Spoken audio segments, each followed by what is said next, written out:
코로나19로 디지털 전환이 빨라지면서 다양한 형태로 발생하고 있는 사이버 범죄. 단순히 온라인을 넘어 우리의 일상생활에까지 심각한 피해를 주고 있는데요. 이와 함께 원격과 재택근무 등 업무 환경 변화로 기업을 표적으로 하는 산업범죄도 늘어나고 있습니다.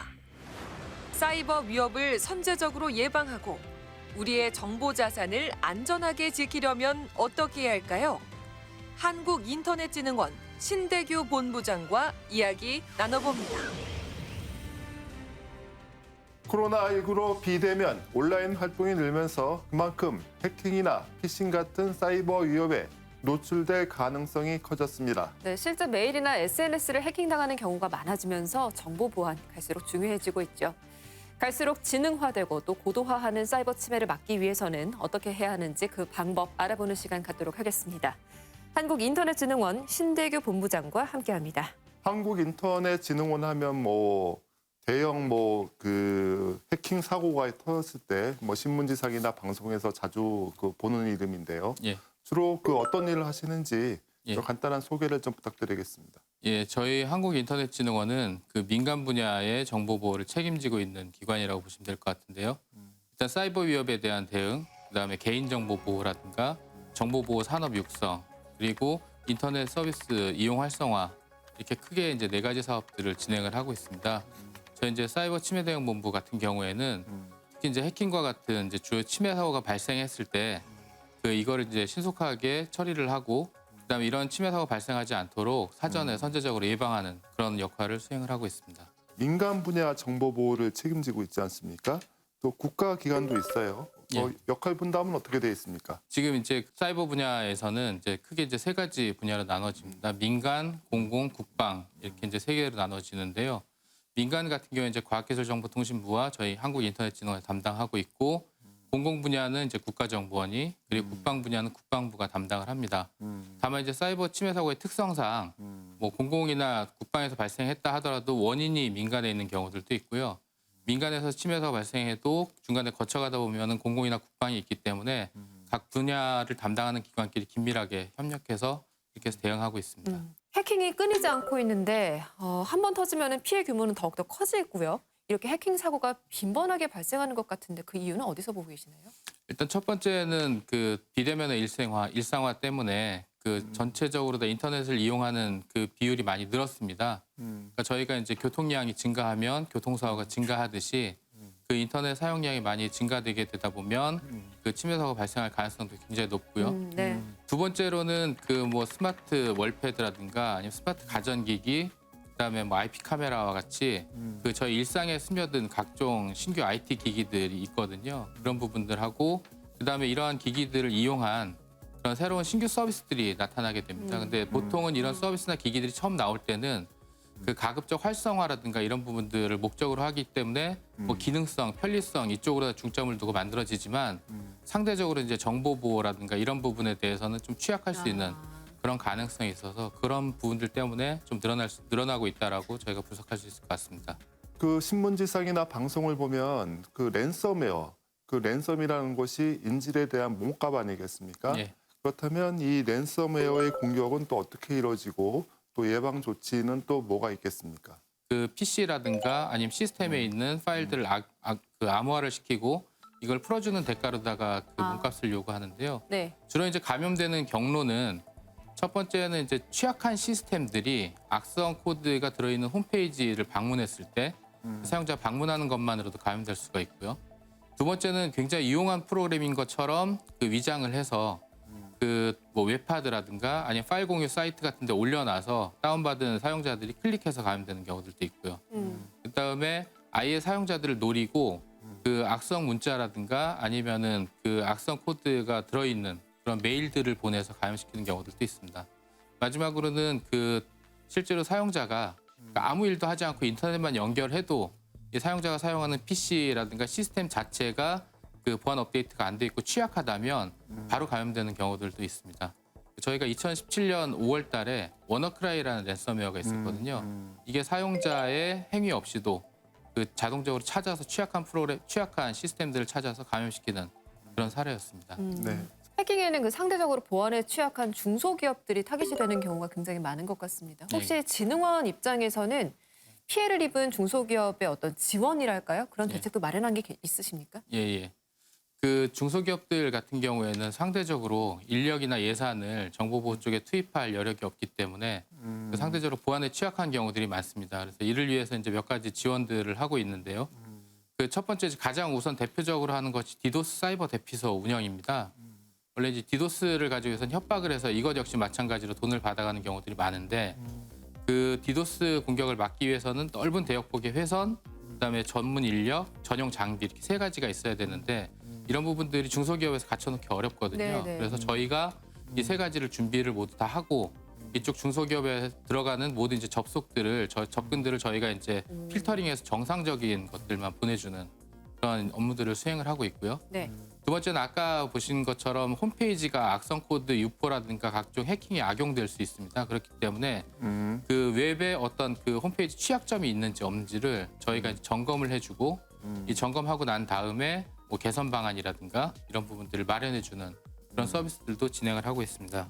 그 더불어서 이제 저희가 이제 이 중소기업들이 활용할 수 있는 각종 이제 정보와 관련된 서비스들이 있거든요. 정보보호와 관련된 정보들을 공유를 하고 그다음에 이 기관들이 그 사이버 위기 대응 모의 훈련이란 걸 이제 1년에 2차례 정도 실시를 하고 있습니다. 네, 그래서 그 만약 침해 사고가 발생한다 하더라도 신속하게 대응할 수 있도록 이런 대응 절차들을 꾸준히 저희들이 훈련하고 있습니다.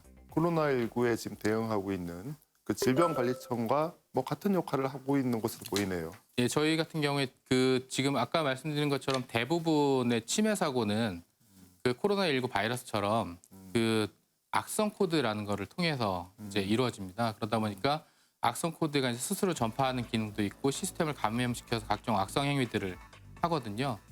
그러다 보니까 악성 코드 얼마큼 잘 막는지가 저희한테 굉장히 중요하고요. 그다음에 악성 코드에 감염된 시스템들을 얼마나 빨리 조치하는지도 굉장히 중요하기 때문에 그 뭐 예방이라든가 방역, 대응 이런 측면에서는 질병관리청의 그 역할과 굉장히 동일한 역할들을 수행할 수 있다라고 볼 수 있겠습니다. 우선 뭐 예방적인 측면에서 보자면 네네. 그 새로운 악성 코드나 랜섬웨어 같은 것들이 계속 출현하게 되면 이런 부분들을 이제 모든 그 국민들이 차단이라든가 이런 부분들을 원활하게 수행할 수 있도록 백신 프로그램들을 보통 이용하지 않습니까? 그러다 보니까 백신사들한테 신속하게 그 정보를 공유해서 이런 악성 코드들을 걸러내고 차단할 수 있도록 백신 프로그램을 업데이트시키는 그런 역할들을 하고 있습니다. 그 두 번째로는 그 스미싱이라고 해서 아까 그 악성 코드 혹은 악성 링크가 포함되어 있는 문자나 이메일 같은 것들이 그 보통 발송이 되는데 이런 부분들의 원천을 차단한다던가 아니면은 그 악성 프로그램들을 악성 코드를 가지고 있는 웹사이트들 그런 부분들이 있는지 저희들이 주기적으로 점검해서 조치하는 역할도 하고 만약 있다라고 하면 신속하게 차단하는 역할을 합니다. 추가적으로 그 국내 웹사이트가 420만 개 정도 있거든요. 이런 네. 웹사이트에 혹시 악성 코드 유포하는 데가 있는지를 하루에 4번 정도 점검을 해서 그 결과를 통보하고 조치를 하고 있습니다. 해킹 피해를 막으려면 예방하는 게 가장 좋다는 방법은 뭐 모든 사람들이 아실 것 같은데 사실 우리 주변에는 요즘 통신기기들이 상당히 많잖아요. 어느 것부터 어떻게 건드려야 될지 사실 모르겠거든요. 네. 그래서 그런 분들을 위해서 사실 정보보호 실천 수칙이라는 걸 만들었는데요. 내용들은 이제 뭐 당연한 내용들이 있습니다. 우선 첫 번째는 소프트웨어 업데이트를 잘 해라. 최신 버전으로 설치하라는 내용인데 소프트웨어가 처음에 나왔을 때는 당연히 이제 이런 부분이 시장에서 검증되지 않았기 때문에 안정화되지 않았기 때문에 많은 취약점들을 가지고 있습니다. 근데 소프트웨어를 이제 업데이트한 거나 할 때는 기능 개선도 있지만 이런 취약점들을 더 이상 작동하지 않도록 이 보완이 돼서 네. 그렇게 출시를 하거든요. 그렇기 때문에 항상 최신의 그 소프트웨어를 설치하시는 것이 중요하고요. 두 번째는 아까도 말씀드린 것처럼 백신 프로그램도 계속 발견되는 악성 코드들을 업데이트해서 막을 수 있도록 기능을 업데이트해야 되거든요. 네. 이런 것들이 이제 백신 업데이트로 이루어지기 때문에 이 부분도 최신으로 그 유지해 주시는 것 좋겠습니다. 두 번째는 이제 출처가 좀 불분명한 메일이나 URL 같은 것들은 가급적이면 클릭하지 마시고 그다음에 그 정보 공유 사이트라든가 이런 부분들 이용하실 때도 실제로 그 검증을 해보고 검사를 해보고 다운로드 받는다든지 주의를 기울여서 하시는 것이 좋을 것 같습니다. 더불어서 이제 저희 쪽에서 이런 부분들의 어려움을 겪고 계신 분들 위해서 네네. 그 118이라고 하는 상담 전화를 운영하고 있거든요. 국번 없이 118을 누르시면 실제로 본인의 PC라든가 아니면 뭐 개인정보 이런 쪽에서 개인정보 유출 같은 것들이 우려된다라고 했을 때는 전화를 하시면 그 신고를 접수하거나 혹은 뭐 필요하신 경우에는 경찰청이나 이런 쪽으로 이관 이쪽으로다가 이제 연결시켜주는 방법까지도 제공을 해드리고 있습니다. 지금 말씀하신 거 말고도 그 보안 전문가한테 1대1로 점검을 받을 수 있는 그 원격 서비스도 지금 하고 계시죠? 예, 내 PC 돌봄이라는 사업인데요. 저희가 2020년 하반기부터 한국형 뉴딜 사업의 일환으로 다 추진을 했습니다. 그 실제로 그 예약을 하고 전화를 하시면 그 원격으로 저희 전문가가 그 시스템에 원격으로 접속을 해서 1대1로 그 해당 시스템에 대해서 어떤 취약점들이 있는지 그다음에 얘를 필요한 경우에는 보안 업데이트를 한다던가 아니면 취약한 프로그램 삭제를 한다든가 뭐 이런 부분들의 조치까지도 해드리는 방법이 있고요. 그다음에 조치에 대해서 사용자가 잘 모르겠다라고 하는 경우에는 그 조치하는 방법까지도 안내해드리는 서비스가 있습니다. 저희가 2020년 처음에 했을 때는 한 16,000건 정도를 그 서비스를 했는데 네. 작년에 한 9만 건 정도로다가 많이 늘었습니다. 그래서 이런 보안 인식이나 이런 부분들에서 국민들의 관심이 많이 반영된 결과라고 그렇게 생각을 하고 있습니다. 우리가 이제 쓰는 많은 IT 기기들도 있고 인터넷 서비스 안전성 확보 노력도 굉장히 중요할 것 같은데 진흥원에서는 지금 어떤 노력을 좀 기울이고 계시는지요? 악성 앱이라든가 이런 부분들이 있거든요. 저희들이 스마트폰에 다운로드 받아서 실행시키는 각종 애플리케이션이 있는데 이런 것들 중에서도 악성 앱이 있을 수 있습니다. 그러니까 사용자 모르게 개인정보를 빼간다던가 아니면 외부에서 뭐 접속을 허용한다든가 하는 그런 이제 악성 앱들이 있는데 이런 앱들이 있는지 없는지를 저희가 이제 주기적으로 그 정보 공유를 통해서 모니터링을 하고 그다음에 만일 악성 기능들이 발견된다라고 하면 앱 마켓 쪽에다 연락을 해서 그 악성 앱을 내린다거나 하는 형태의 조치들을 취하고 있고요. 그 두 번째는 그 국민들이 사용하는 각종 IT 기기들이 있습니다. 뭐 무선 AP라든가 그렇죠. 아니면은 뭐 무선 IP 카메라라든가 아니면 뭐 월패드라든가 이런 부분들이 있는데 이런 것들이 그 정보 보호가 어느 정도 보장된 그런 제품들을 사용할 수 있도록 하기 위해서 보안 인증 제도라는 걸 시행을 하고 있습니다. 작년까지 한 150건 정도가 이 제품이 인증을 받았고요.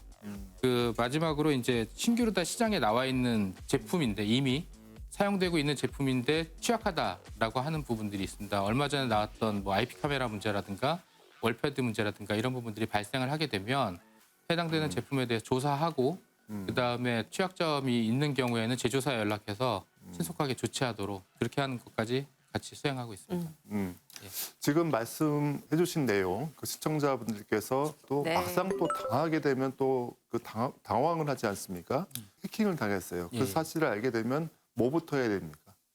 일단은 스마트폰이 해킹당했다 하더라도 아까 말씀드린 것처럼 뭐 118 상담을 받거나 그 내피시 돌보미 서비스를 이용할 수도 있고요. 그 내피시 돌보미 이름은 내피시 돌보미인데 실제로 서비스 받을 수 있는 건 PC, 그다음에 뭐 스마트폰, 그다음에 집에서 그 사용하는 각종 IT 기기까지도 다 포괄적으로 서비스를 하고 있습니다. 이 서비스를 이용하면은 그 어느 정도 문제가 해결될 거라고 생각을 하고요.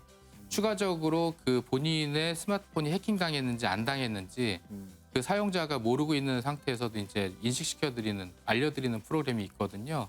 그게 이제 저희가 시행하는 모바일 사이버 치료 알림 서비스라는 것이 있는데요. 네. 이건 뭐 사용자가 가입해서 서비스하는 것이 아니고 저희가 이통 3사랑 같이 협력을 해서 예를 들면은 어떤 악성 사이트가 있는데 이 사이트에 접속했던 사람들이 있다라고 하면 그 접속했던 사람들 같은 경우는 악성 코드나 해킹 프로그램이 감염돼 있을 가능성이 높지 않습니까? 그렇기 때문에 그 사용자들을 대상으로 이통 3사가 그 해킹당할 위험이 있으니까 점검을 해봐라라고 해서 알려주는 그런 서비스입니다. 아직까지 이런 서비스에 대해서 문자나 뭐 이런 메시지를 못 받아봤다라고 하시는 분들은 상대적으로 안전하게 스마트폰을 이용하고 있다라고 보시면 될 것 그렇군요. 같습니다. 사이버 침해로 인한 피해는 단순한 개인정보 유출에 그치지 않고 금융 피해로까지 이어지는 경우가 많습니다. 혹시 내 PC와 휴대폰의 안전이 의심된다면 오늘 알려드린 상담 서비스나 원격 점검을 적극 이용해 보시는 것도 좋을 것 같습니다. 네, 문제가 발생하기 전에 미리미리 예방하는 것이 중요합니다. 내 정보를 지키는 정보보호 실천 수칙 잘 기억하고 실천하시기를 부탁드리겠습니다. 자, 오늘 토요 포커스는 여기서 모두 마칩니다. 함께해 주신 여러분 고맙습니다.